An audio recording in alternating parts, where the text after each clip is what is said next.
to this edition of Dustin's Kaleidoscope. I'm Dustin, and today I have the pleasure of being here today with Nathan Davies, who is a local soccer coach here in Maplewood and the surrounding area.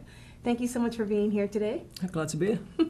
The reason I asked you to be on is because, one, I know that you're a soccer coach, and I think that's pretty cool, but the program that you are going to be participating in is called Kick Across Lesotho. That's right, yeah. Okay, so this obviously involves soccer. Can you tell us a little bit about it? Yeah, it's basically, I'm going to be actually juggling the soccer ball, so keeping the ball in the air. Okay. Across the whole country of Lesotho in southern Africa. Oh, okay. Total distance of about 208 miles. So I'm going to go basically from border to border, trying to keep the ball in the air for the whole time. Yeah, pretty crazy. But, yeah, so it's Kick Across Lesotho came up with the idea, basically. The guy runs Kick for Life, the charity that I work for. We wanted to come up with a pretty big event that could That's big. Yeah, 208 miles. That could get get exposure over there for their company for what they do. And what do they do? Basically, Kick for Life, it's a non-profit organisation, and they basically help vulnerable children in Lesotho, and they deal with HIV and AIDS. They do education with children over there.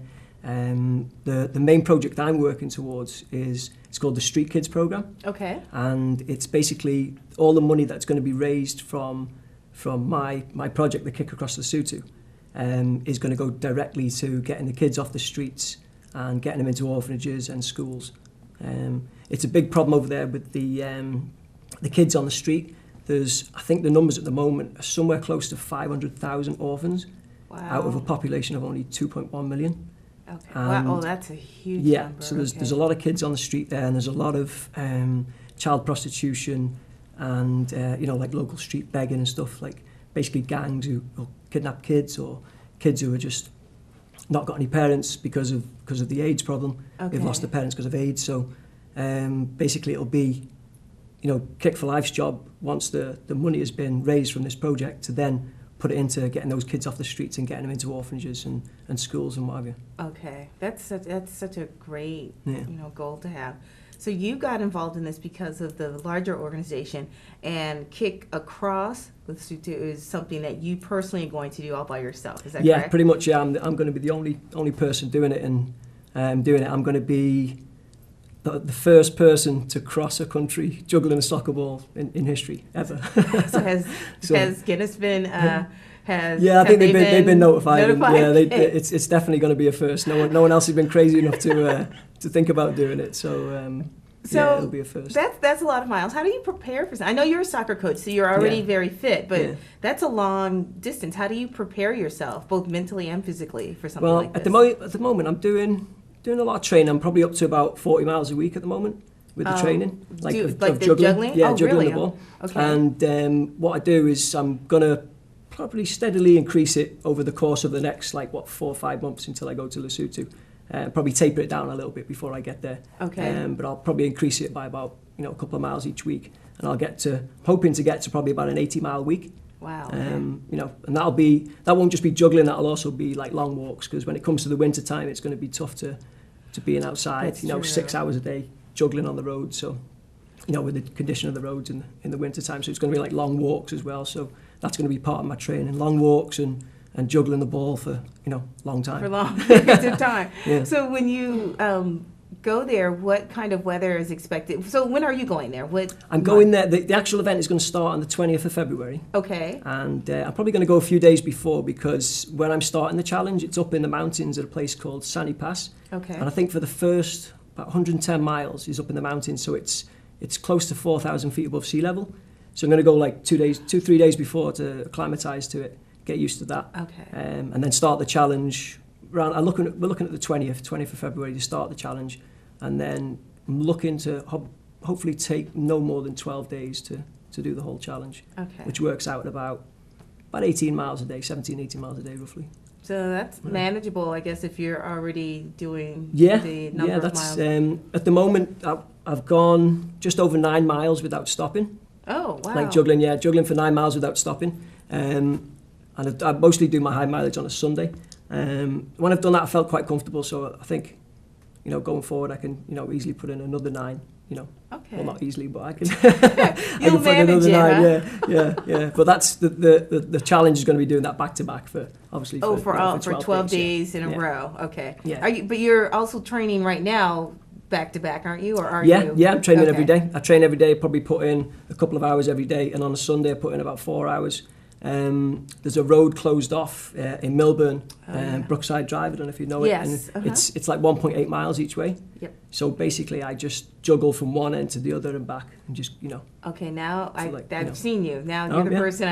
Yeah. We've been out there writing. Okay. Yeah, it's funny because I know quite a few people on there now because they've said hello. Because they've seen you. Yeah. Sometimes I'll stop for food after like 5 or 6 miles, and I'll get talking to some of the people running and that. So it's So how long have you actually been playing, soccer? Like, is this something that you started doing as a child? It's funny, I didn't start playing soccer probably till I was about 9 years old. Oh, okay. My family's a big running family. So I think, first of all, my dad had us we were well into athletics and running.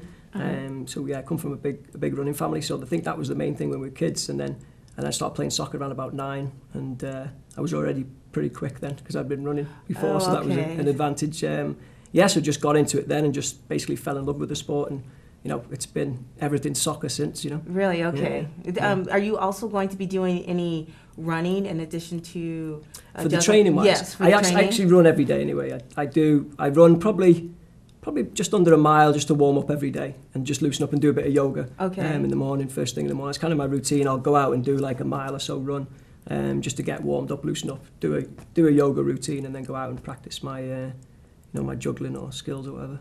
So you also coach as well.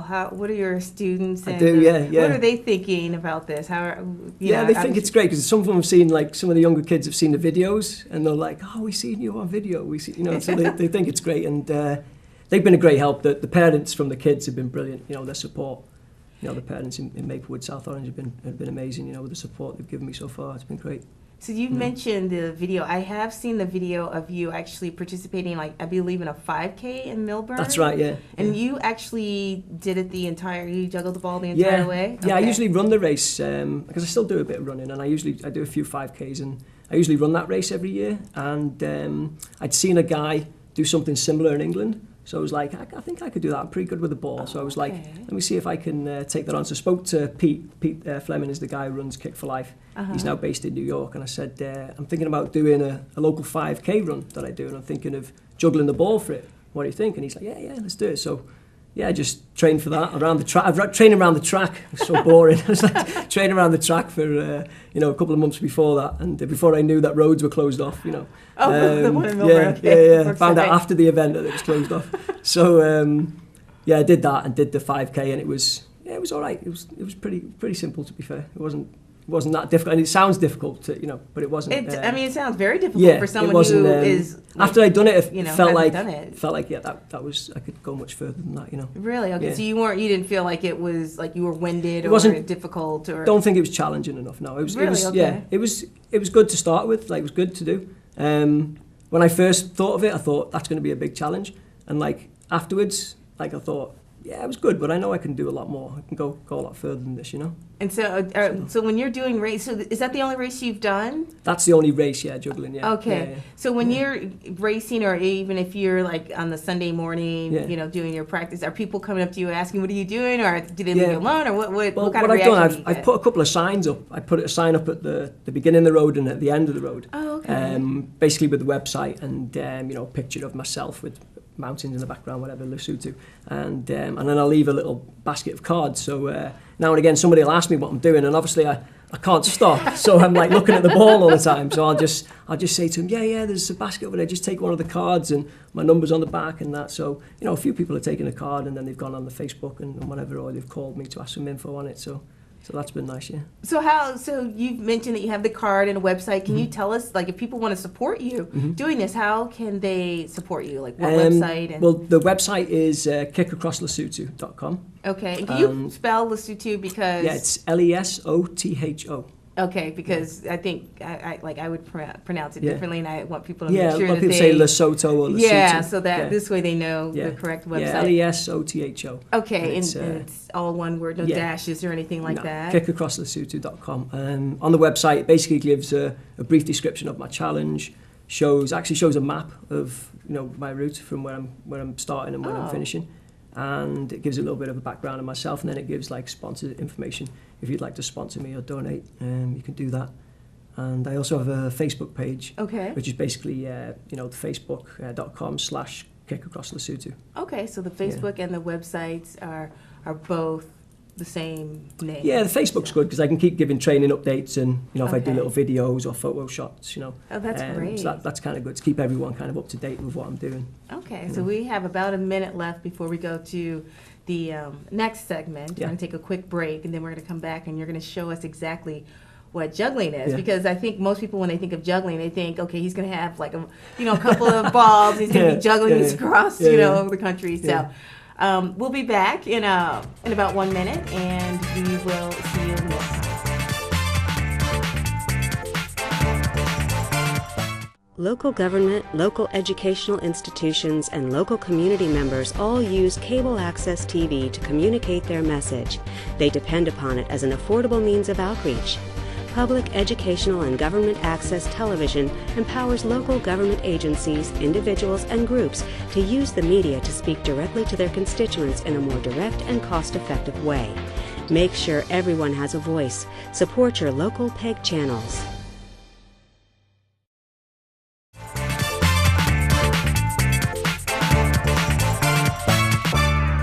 Hi, and welcome back to this edition of Dustin's Kaleidoscope. I am here with Nathan Davis, who is a local soccer coach. And as you've noticed, we've switched the set around. So, Nathan, we've talked a lot now about the juggling that you're going to do. Yep. Can you now demonstrate and show us exactly what you're going to do? Yeah, this is basically what I'm going to be doing across the whole country. Just walking as I'm juggling. That's going to take a lot of concentration now that I think about it, because you got to look down the whole time. That's right, you got a stiff neck. And then, just basically carry on going like this, and the longer I go, the more speed I'll kind of pick up. Okay. And like how many, like right now, about how many minutes per mile are you roughly, able to? Probably around about 21 to 22. Okay. There's a lot of hills in Lesotho, and a lot of it is kind of the first 100 miles or so is up and down. Okay. So, I think up the hills will probably take a little bit longer, and down the hills you'll compensate for it. You're going to be sliding down the hill. Go flying down the hills, So, okay, maybe everybody has noticed that I actually changed my foot gear, because I'm game. I would like you to teach me how to at least the preliminary steps to juggling. Yes. I think most people, when they start juggling, they just start with just one and then a catch, and then it's just one, a catch, and maybe the other foot and a catch, and maybe one on the knee or the other knee, and then they'll combine it 2 and 3 and so on. So if you want to try one, just yes, kicking the catch, and you want to probably keep your hands down low and just kick it up and just try and catch it. All right. Let me just.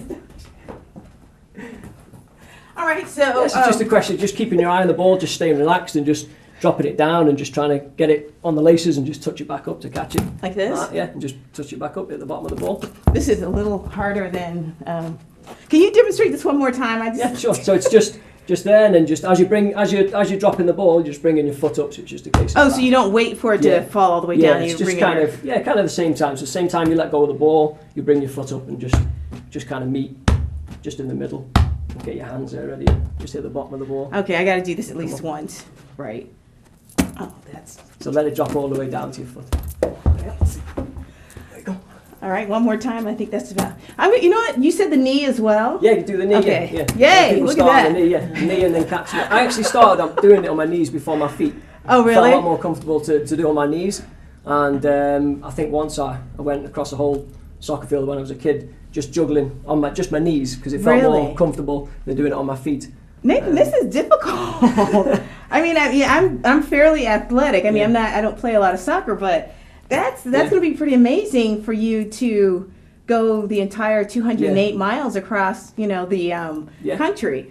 So along the way, are you going to do you have like certain stops along the way where? Yeah, we're going to be stopping at a bunch of towns and like schools and orphanages on the way, doing like little education programs on HIV and AIDS on the way, and stopping off in orphanages, and hopefully like dropping things off like Last time when I went to Lesotho, we dropped off things like soccer balls and kits and stuff like that. Okay.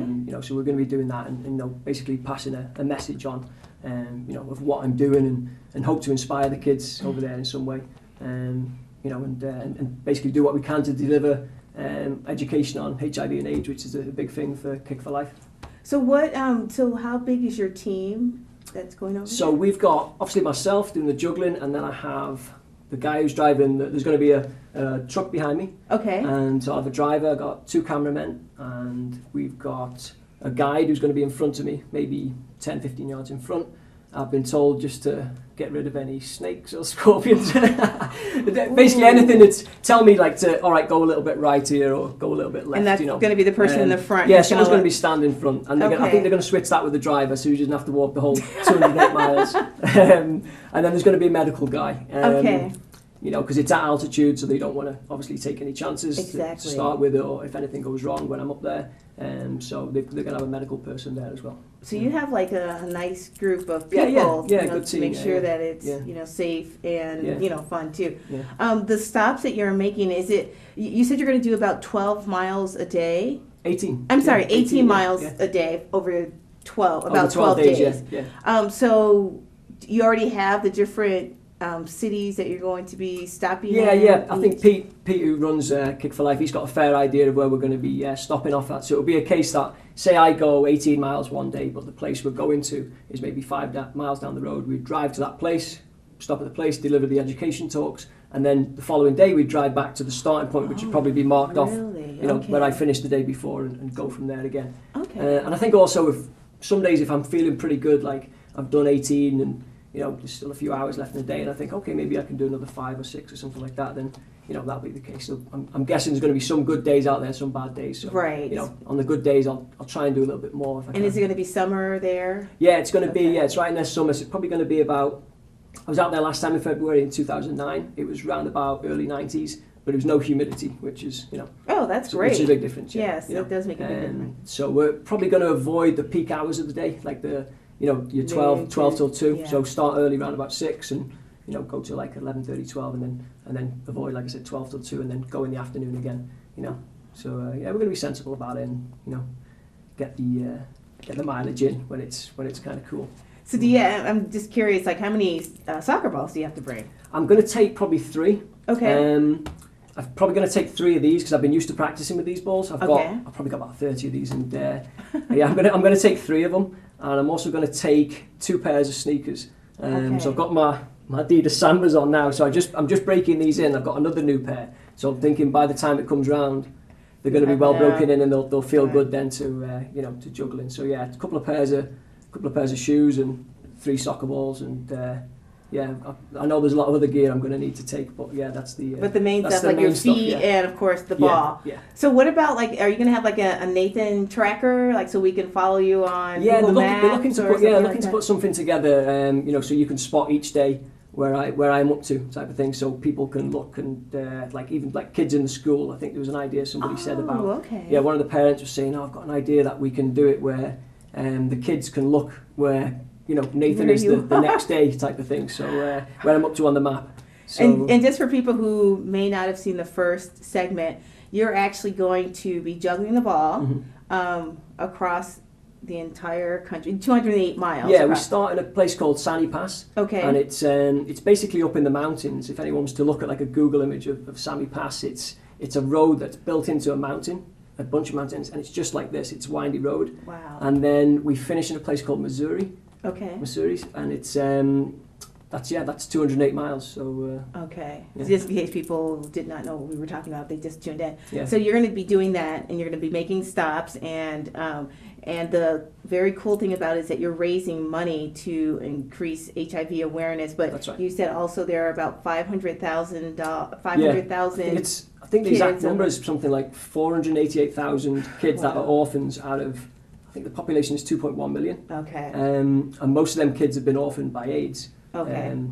So yeah, it's So obviously you're a big raising problem money there. Yeah. for this, like for the larger organization, which Yeah. will help try and get all of Yeah. these kids off the That's, street. that's basically the idea. and- All the funds will go towards getting the kids off the street and getting them into orphanages. that's the big thing that we're looking at. Yeah. When you're doing double duty though, because you're also going to be juggling the ball, but at every day or at least periodically, you're going to be having talks about HIV awareness and every day, correct? Pretty much. Yeah. Okay. You know, I want to try and do as much as I can out there and make as much of an impact as we can. Right. There's certain places in Lesotho that Kick for Life have not been to yet. Like certain areas, like certain towns and certain schools. So they can by doing this, by me crossing the country, they can reach out to certain towns they haven't been to, and obviously places and schools and reach those kids, educate those kids, and if there's a problem there with a lot of kids living on the street, then hopefully work to get them into a better place. Exactly. That's so awesome. So we talked a little bit about your training, and you said that you basically were in a running family, so you picked up soccer pretty fast. Can you remind us again how people can contact you, find out more about the Kick Across Lesotho? I have the website, which is kickacrosslesotho.com. Okay. Lesotho, Lesotho. Okay. And also have the Facebook page, which is the facebook.com/kickacrosslesotho. And they can, all my details are on both of those sites if they needed to contact me for anything. And then you can also donate on the website. There's a donation page. They can do that. And this is going to be in February of 2014, is that correct? That's right, yeah. This February 2014. I've got about 4 or 5 months left of training to put in. How do you feel about how you're training? How do you feel about it so far? Yeah, pretty good. I think the hardest thing is consuming enough food. Really? Yeah, everyone asks me, like, what's the hardest thing about your training? And it's consuming enough food, because I probably need now around about 5,000 calories a day. You are kidding. No, because I'm training like 3 hours a day, sometimes more, and on Sunday around about 4 hours a day. Oh, so, okay. I need a lot more calories than I'm used to eating.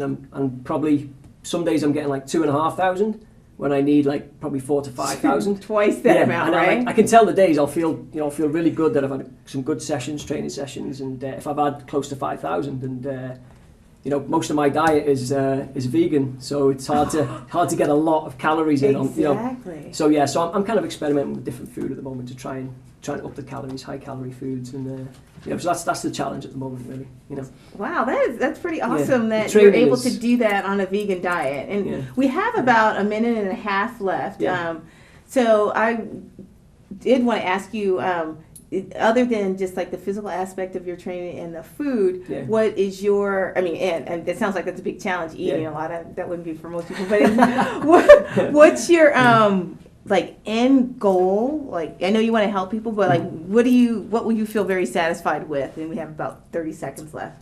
I think to get as many kids off the street as we could. That would be a real success if we can get a lot of kids off the street, away from the child prostitution and the begging. And I think also to inspire other people to to follow doing what they love doing. Like, I love juggling a ball, love being with a ball, and then put that towards helping someone in some way. It's that's basically what it's all about. Yeah. Thank you so much for being here. I'm really excited to see how what happens in February, and to track your progress. And to everyone else, thank you so much for joining us for this edition of Dustin's Kaleidoscope, and we will see you next time. Bye.